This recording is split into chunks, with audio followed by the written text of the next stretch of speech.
5 വക്ത് നിസ്കാരത്തിന്റെ ശേഷവും എല്ലാവരും ഈ ദിക്ർ ഒരു തവണ ചൊല്ലണം. എന്തായാലും മഹാനായ സയ്യിദുനാ മുആദ് ഇബ്നു ജബൽ റളിയല്ലാഹു അൻഹുവിന്റെ കൈ പിടിച്ചുകൊണ്ട് അല്ലാഹുവിന്റെ റസൂല് പറയുകയാണ്, മുആദേ, നിങ്ങളെ ഞാൻ ഇഷ്ടം വെക്കുന്നു മുആദേ.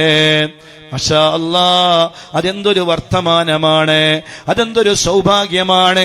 ആരാണ് മുആദ് ഇബ്നു ജബൽ റളിയല്ലാഹു അൻഹുവിനോടത് പറയുന്നത്? സയ്യിദുനാ റസൂലുള്ളാഹി സ്വല്ലല്ലാഹു അലൈഹി വസല്ലം. എന്നിട്ട് അല്ലാഹുവിന്റെ റസൂല് പറയുകയാണ്, ഫഖുൽ ഫീ ദുബുരി കുല്ലി സ്വലാത്ത്, 5 വക്ത് നിസ്കാരത്തിന്റെ ശേഷവും ഈ ദിക്ർ നിങ്ങൾ ചൊല്ലണേ മുആദേ. അല്ലാഹുമ്മ അഇന്നി അലാ ദിക്രിക വശുക്രിക വഹുസ്നി ഇബാദതിക്. അല്ലാഹു നമുക്കത് കാരണമായി അല്ലാഹു നമുക്ക് സ്വർഗം തരട്ടെ.